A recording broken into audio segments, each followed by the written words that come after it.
Assalamualaikum warahmatullahi wabarakatuh. Selamat malam Bapak Ibu semuanya. Salam damai sejahtera untuk kita semuanya. Pada malam hari ini kita berjumpa lagi dalam acara Utoroso Lingsir Wengi ya. Yang dalu menika Padeyon badhe mbabar lakon utawi lampahan salya gugur. Inggih menika satunggaling lampahan wonten ing wayang kulit. Oke. Jadi malam hari ini kita akan membahas tentang Prabu Salya yang gugur dalam peperangan Baratayuda. Bapak Ibu semuanya, kita mulai dari awal, dari masa mudanya Prabu Salya ya. Jadi pada mulanya waktu masih muda, Prabu Salya bernama Narasoma ya, Narasoma ya. Jadi dia seorang putra mahkota dari Prabu Mandropati ya. Putra dari Prabu Mandropati Raja Mandaraka atau Mandoroko ya. Ibunya bernama Dewi Tejawati.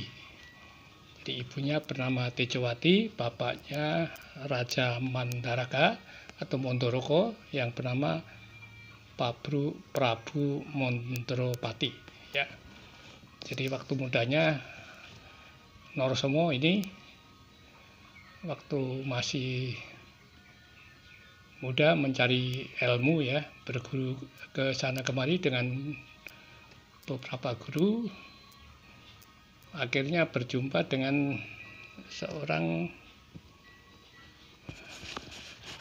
dewi ya, seorang dewi yang nanti akan menjadi istrinya, yaitu bernama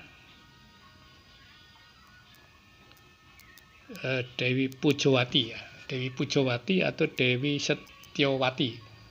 Setyawati dalam cerita wayang itu ini Dewi Setyawati atau Dewi Pujawati ini bermimpi ya, bermimpi. Seperti dalam cerita-cerita wayang biasanya itu bermimpi digigit ular ya, digigit ular ya. Terus terjadi dialog dengan bapaknya itu seorang begawan, seorang raksasa ya, begawan tapi seorang raksasa yang sebenarnya baik hati ya, seorang yang bernama itu dikatakan Begawan Bagaspati ya. Begawan Bagaspati ini seorang begawan atau seorang pendeta yang berupa raksasa ya, tapi baik hati. Nah ini Begawan Bagaspati ini meskipun seorang raksasa ya, tapi karena sakti mandraguna ya, sakti mandraguna sehingga dapat memperoleh seorang istri, seorang dewi atau seorang bidadari juga ya. Maka meskipun Bagaspati seorang raksasa, istrinya cantik ya, seorang dewi, sehingga putrinya ya, salah satu putrinya itu juga cantik ya, seperti bidadari juga, yaitu tadi yang bernama Dewi Pujawati atau Dewi Setyawati. Nah pada suatu hari itu Dewi Setyawati atau Dewi Pujawati bercerita kepada ayahnya bahwa dia bermimpi ya, ini bertemu seorang pemuda yang tampan ya. Jadi mungkin tadi diistilahkan dengan digigit ular ya, digigit ular terus di ular itu begitu ularnya pergi, itu muncullah seorang pemuda yang tampan ya. Jadi katakan namanya sudah dikenal juga, yaitu tadi Bambang Narasoma ya, tadi Narasoma atau Narasoma ya. Diikuti dengan 4 orang punakawannya, 4 orang pembantunya, dikatakan di dalam cerita itu secara detail ya oleh Dewi Setyawati kepada bapaknya yang begawan raksasa tadi. Ya, itu pemuda itu sangat cantik ya, dan dia ingin sekali ya dipersunting oleh pemuda itu. Dikatakan dia membawa 4 orang pembantunya atau punokawanya. Dikatakan yang tua itu udah tua, ompong ya, itu Kiai Semar katanya, Semar. Terus 3 orang anaknya, Gareng ya, seorang yang kakinya pincang ya, tangannya cekot ya, pincang, atau matanya kero ya, itu ciri-ciri dari Gareng. Kemudian adiknya Petruk ya, yang orang tinggi ya, hidungnya mancung seperti Pinocchio ya. Lalu ada lagi adiknya lagi Bagong ya, yang gembuk ya, yang sangat lucu, dikatakan begitu dalam cerita. Sehingga gambaran itu sudah jelas bagi bapaknya bahwa ada seorang pemuda yang sedang berkelana ya, mencari ilmu, sehingga Setiawati meminta ayahnya untuk mencarikan ya pemuda itu, karena dikatakan ia jatuh cinta lah, katakan begitu. Sehingga malah dia mengancam ya ayahnya, bapaknya itu, kalau bapak tidak mau mencari akan aku cari sendiri, dikatakan. Sehingga bapaknya ya terpaksa ya harus katakanlah berkorban ya demi anaknya, daripada anaknya pergi ya meninggalkan pertapaan ya.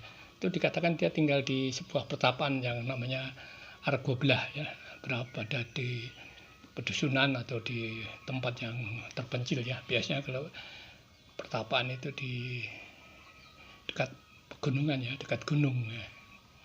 Nah, dikatakan kalau anak-anaknya itu disebut anak gunung itu tadi, anaknya sering disebut Endang atau Bambang itu, karena di pegunungan atau di desa yang sangat terpencil. Maka bapaknya menyanggupi untuk mencari ya, mudah-mudahan bisa ketemu dalam waktu yang singkat. Maka terbanglah ya si Bagaspati itu, si Begawan Bagaspati yang sakti mandraguna ini terbang ya, meskipun tidak punya sayap. Itu dikatakan dalam beberapa tokoh pewayangan itu bisa terbang ya, seperti Bathara Kresna itu, bisa terbang. Gatot Kaca ya, termasuk ini Begawan Bagaspati.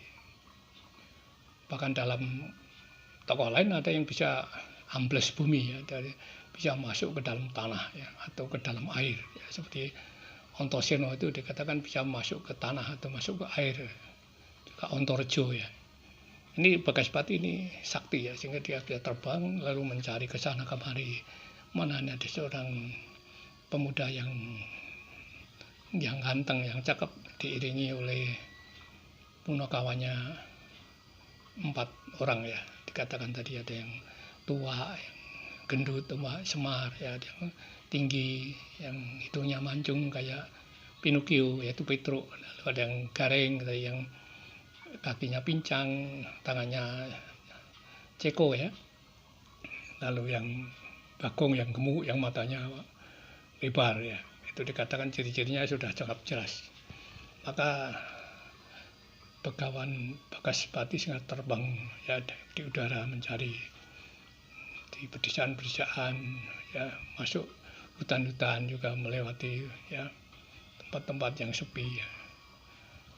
Nah, akhirnya ketemu di dalam hutan itu si Narasoma yang cantik ini, diikuti keempat abdinya tadi, Semar, Gareng, Petruk, Bagong ya. Maka segera terjadi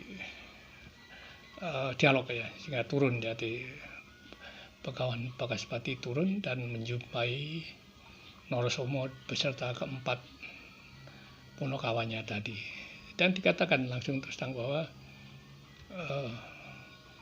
anak saya ini ingin dipersunting oleh pemuda Narasoma ya, sehingga kalau berkenan maka Narasoma ini akan dipertemukan dengan anaknya ya. Tentu saja Narasoma dan didukung oleh 4 punakawannya tidak setuju ya, tidak mau kalau melihat seorang raksasa ya, rupanya ya menakutkan ya kalau raksasa itu. dan dia mungkin ya meyakini atau berasumsi ya anaknya pasti jelek ya, pasti raksasa juga ya. Padahal istri Bagaspati cantik ya, Dewi, lalu anaknya juga cantik seperti Dewi juga. Tapi secara dalam pertemuan pertama tentu orang tidak akan percaya ya bahwa anak seorang raksasa akan cantik rupanya. Sehingga terjadi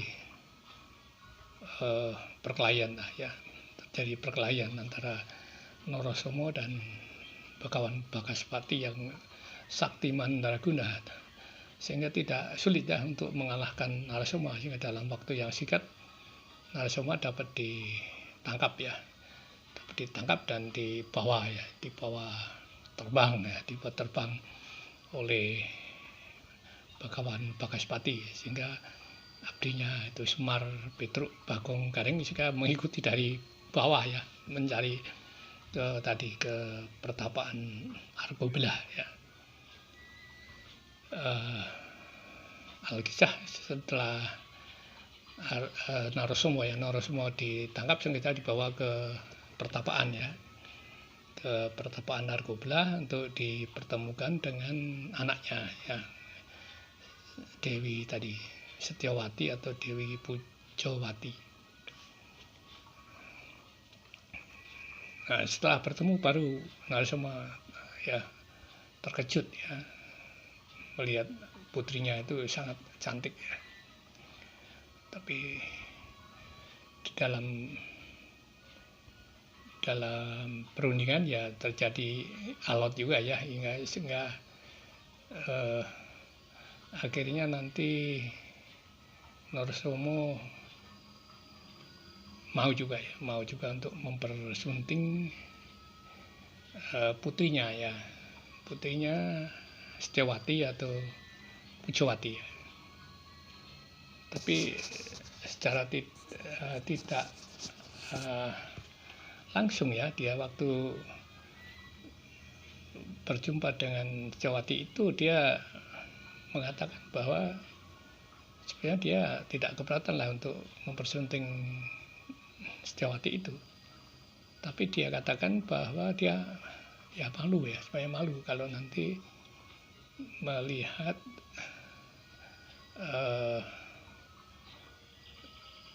kalau orang tuanya ya, tadi Raja Mandaraka tadi yang namanya Prabu Mondropati tadi melihat atau mengetahui bahwa mertuanya itu seorang raksasa ya, sehingga dikatakan dia agak malu kalau nanti mempunyai seorang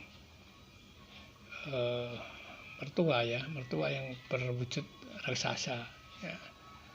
Hal ini ya tentu saja dari oleh Setyawati ya, mungkin dikatakan kepada bapaknya ya bahwa Narasomo mau mempersunting dia, tapi dia dikatakanlah malu ya melihat kalau mertuanya nanti bertemu dengan raja dari Mondorogo tadi ya.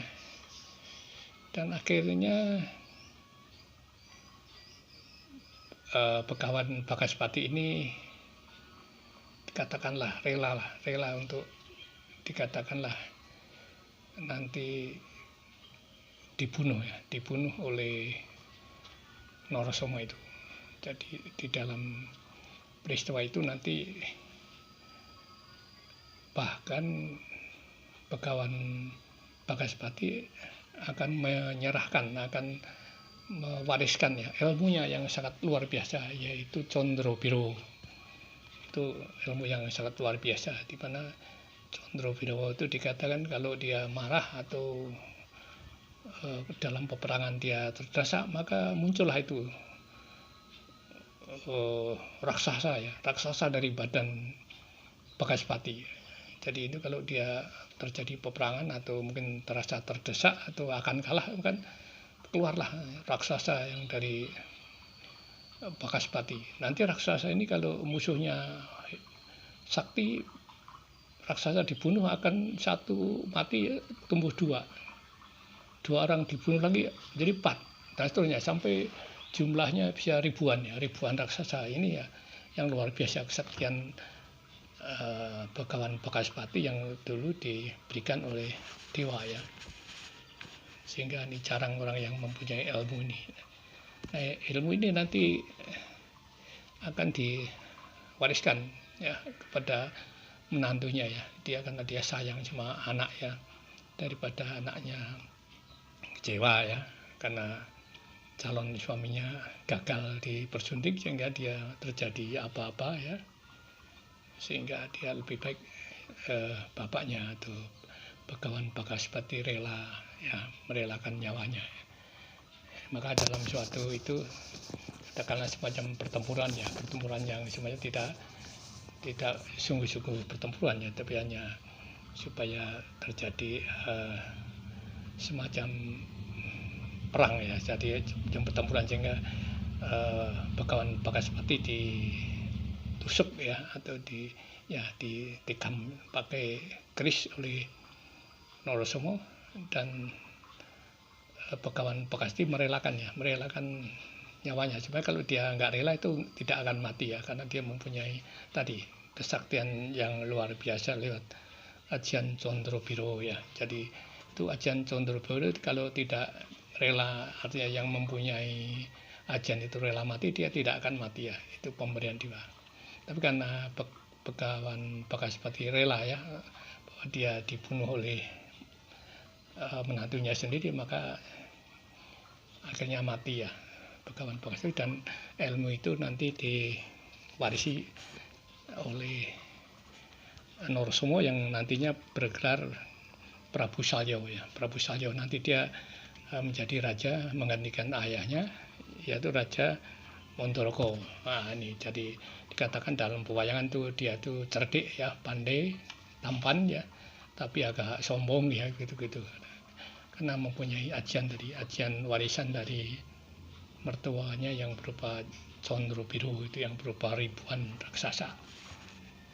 Nah, akhirnya nanti dari perkawinan itu Salya atau Norosomo yang bergelar Prabu Salya dengan istrinya Dewi Pujawati atau Dewi Setiawati ya, ini melahirkan 5 orang anak ya, yang termasuk sukses ya dalam, katakanlah dalam hidup berkeluarga. Anak yang pertama itu Dewi Erawati, Dewi ya, nomor 1 Dewi Erawati, udah nanti menikah atau dinikahi oleh Prabu Baladewa. Dan anak yang kedua itu Dewi Surtikanti ya, Surtikanti yang menikah dengan Adipati Karna ya, Adipati Karno dari Awonggo, yang sejak ini agak peristiwanya agak semacam malu ya, si Prabu Salya itu mempunyai menantu Adipati Karno nih ya, karena waktu perkawinan itu dia dicuri ya, dimaling sama itu. Jadi secara katakanlah kayak dilarikan itu kan, Surtikanti itu sehingga sebenarnya Prabu Salya itu agak benci ya dengan Adipati Karno nih, karena dulu waktu mau menikah itu katakanlah dicuri itu anunya putrinya itu, sehingga terjadi katakanlah bukan mulus dilamar seperti kebanyakan biasa ya, sehingga nanti dalam perang Bharatayuddha itu Prabu Salya bahkan memihak kepada Permati atau Arjuna waktu terjadi pertempuran antara Adipati Karna dengan Arjuna. Lalu yang ketiga Dewi Banowati ya. Dewi Banowati itu nanti kawin atau menikah dengan Prabu Duryudono yaitu Raja Astina ya. Tapi sebenarnya Banowati ini cintanya kepada Arjuna sebenarnya ya. Dikatakan waktu dia nikah dengan Prabu Duryudono itu katakanlah raganya ya, badannya saya rela ya, menikah dengan Prabu Duryudono, tapi katakanlah cintanya itu untuk Arjuna, dikatakan begitu. Jika ini terjadi di dalam suatu itu kadang-kadang dikatakan itu suka main cinta gelap atau gimana itu antara Banowati dengan Arjuna. Kemudian yang keempat itu Arya Burisrawa. Wah, Burisrawa ini kayak raksasa juga ya. Barangkali ini wujud dari mendekati wujud kakeknya ya. Kakeknya itu yang tadi Begawan Banaspati tadi. Lalu yang kelima itu Bambang Rukmarata ya. Oke, dari perkawinan itu termasuk Dewi Erawati itu suaminya raja, lalu Surtikandi juga adipati karena semacam bupati itu adipati itu. Lalu Dewi Banawati menikah dengan Prabu Duryudono. Ya, secara ini kelihatannya keluarga itu sangat bagus ya, karena menantunya seorang raja-raja atau adipati. Kemudian dalam perang Baratayuda ini tadi itu si Prabu Kresna ya, Kresna itu sebagai penasihat perang kelompok Pandawa itu sudah mengetahui secara tentang Prabu Salya yang mempunyai kesaktian luar biasa ini. Nah, itu kebetulan adiknya Prabu Salya atau adiknya Narasoma itu nanti menikah dengan Pandu ya, dengan Pandu. Karena itu Dewi Madrim atau Madrim itu nanti menikah dengan Prabu Pandu sehingga mempunyai dua orang anak kembar yaitu Nakula Sadewa. Itu kemenakannya, jadi kemenakannya Prabu Salya. Sehingga waktu perang Baratayuda itu Prabu Kresna mengutus itu Sadewa dan Nakula yang merupakan keponakan Prabu Salya untuk katakanlah membujuk atau semacam taktik ya, mencari taktik bagaimana supaya bisa katakanlah membunuh dia Prabu Salya yang dikatakan sangat sakti luar biasa itu. Sehingga waktu Nakula Sadewa datang ke kemah ya, kemah pamannya atau pakdenya ya, itu Prabu Salya sudah mengerti ya maksud dan kedatangan dua orang anak ini. Ya, taktiknya dia begitu. Jadi anaknya Pak Ade nggak usah maju perang aja, saya katakanlah dibunuh aja langsung di sini, nggak usah perang lah dikatakan. Jadi taktik dari Bedara Kresna begitu. Jadi akhirnya Bathara Prabu Salya itu memberi nasihat kepada Nakula Sadewa itu keponakannya untuk pulang saja. Ya, nanti perang besok suruh ya kakakmu itu Raja Amarta, Prabu Yudhistira atau Prabu Puntadewa untuk maju perang jadi senopati ya katakanlah itu. Padahal itu Yudhistira itu tidak pernah perang, orangnya sangat jujur, sangat baik ya, tidak mau melukai orang lain, bahkan tidak berbohong ya. Dikatakan orang yang tidak pernah berbohong itu Yudhistira. Nah, itulah dia mempunyai senjata itu Jamus Kalimasoto yang sangat sakti ya. Dan itu nanti perpaduan dari Jamus Kalimasoto dan kejujuran dan kebaikan hati Yudhistira itulah nanti yang akan mengalahkan ajian Condrobiro yang berupa 1000 raksasa milik dari Prabu Salya. Itulah nanti yang akan memunahkan kesaktian ribuan raksasa itu adalah Yudhistira, dikatakan seorang tokoh yang jujur, yang sabar ya. Yang sabar. Itu seperti dalam istilah bahasa Jawa itu ya. Itu dikatakan apa itu? Surodiro Joyo Ningrat lebur dening pangastuti itu. Jadi semua kejahatan akan kalah dengan kebaikan. Nah, itulah kebaikan di dalam pribadi Yudhistira, itulah nanti akan mengalahkan kesaktian Prabu Salya yang luar biasa itu, yang tadi berupa 1000 raksasa. Nah, begitulah begitu dalam peperangan maju, maka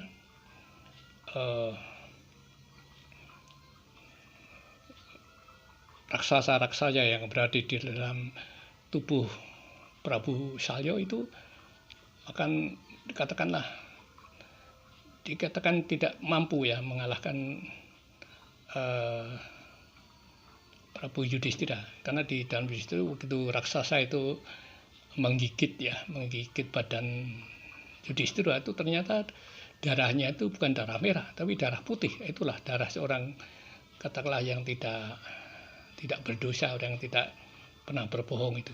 Sehingga raksasa itu dikatakan tidak sanggup ya karena menghadapi tadi, dia digigit itu darahnya putih ya. Itu darah satu-satunya mungkin di dalam manusia, di dalam pewayangan itu yang darahnya putih itu Yudhistira atau tadi.